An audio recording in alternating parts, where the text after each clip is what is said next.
বলছেন, আসসালামু আলাইকুম শাইখ। ওয়ালাইকুম আসসালাম রহমতুল্লাহ। আমার মেয়ের বয়স 14.5 বছর, রানিং চলে।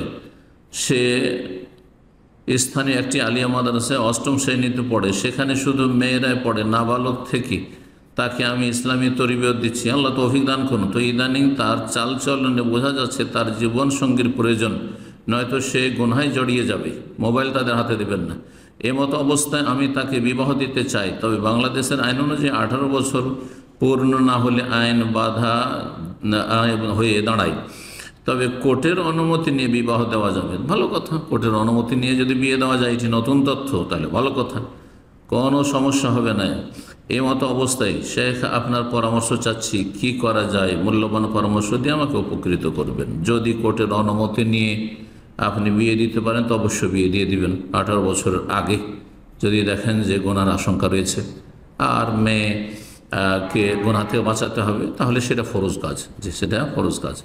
তবে যদি দেখা যায় যে ফিতনা মুক্ত রাখতে পারবো, পর্দার মধ্যে রাখতে পারবো, 18 বছর হয়ে যাক, যাতে আইনের আওতাতে এসে জুলমের শিকার না হয়ে যায়। কারণ এগুলো জালেমান আইন, যে আইন তৈরি করা হয়েছে 18 বছর না হলে বিয়ে বসতে পারবেন না, বিয়ে করতে পারবেন না, এগুলি জালেমান ইসলাম বিরোধী আইন। এই আইনগুলিকে বাতিল ঘোষণা করতে হবে। এই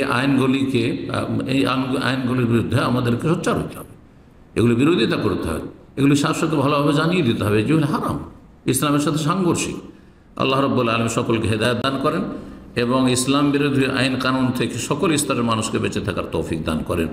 আল্লাহ রাব্বুল আমাদের গুনাহ খাতা মাফ করেন এবং সমস্ত জালেমের জুলুম থেকে আল্লাহ আমাদের হেফাজত করেন।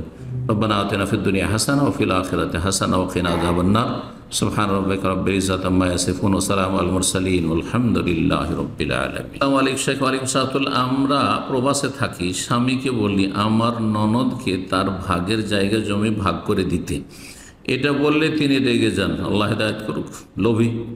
এবং তিনি সবসময় বলেন আমার ননদ গ্রামের সব জায়গা দেখাশোনা করছেন এবং ভোগ করছেন।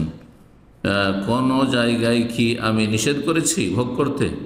তারাই সব ভোগ করছে। তারপর আমি তাকে বলি তার বোনের ভাগের জমি জমা দিয়ে দিতে, তা না হলে আখিরাতে মহান আল্লাহর কাছে জবাবদেহি করতে হবে। অবশ্যই আপনি ঠিক বলেছেন, কারণ বাবা মা মারা যাওয়ার পরে ছেলে মেয়েদের ধন সম্পদ দ্রুত ভাগ করে দেওয়া ফরজ।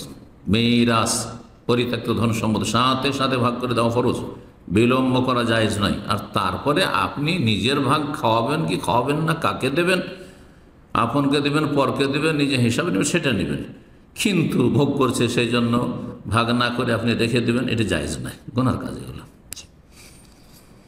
এতে তিনি আরও বেশি রেগে যান, ইমানের দুর্বলতা সেই জন্য রেগে যান। ইসলামের সামনে, ইসলামের বিধিবিধানের সামনে তিনি শিরনত করতে চান না, সেই জন্য আল্লাহ হিদায়াত, অবাধ্য, আল্লাহ হিদায়াত দান করে। মাঝে মাঝে আমাকে বলেন আমার তেল বেশি হয়ে গেছে, জাহেলের কথা। এভাবে বলে কি আমি অপরাধী হয়ে যাচ্ছি না সে অপরাধী? আমার স্বামী কি ঠিক কাজ করছে? জালেম, হারাম খাচ্ছে, কিসে ঠিক কথা বলবে? আর ঠিক কাজ করছে, অন্যায় কাজ করছে, জুলুম করছে এবং হারাম কাজ করছে। ধন সম্পদ ভাগ বন্টন করে দিতে হবে, কক্ষিগত করে রাখা জায়েজ নয় কোনো ব্যক্তির জন্য। বোনের জন্য জায়েজ নয়, ভাইয়ের জন্য জায়েজ নয়।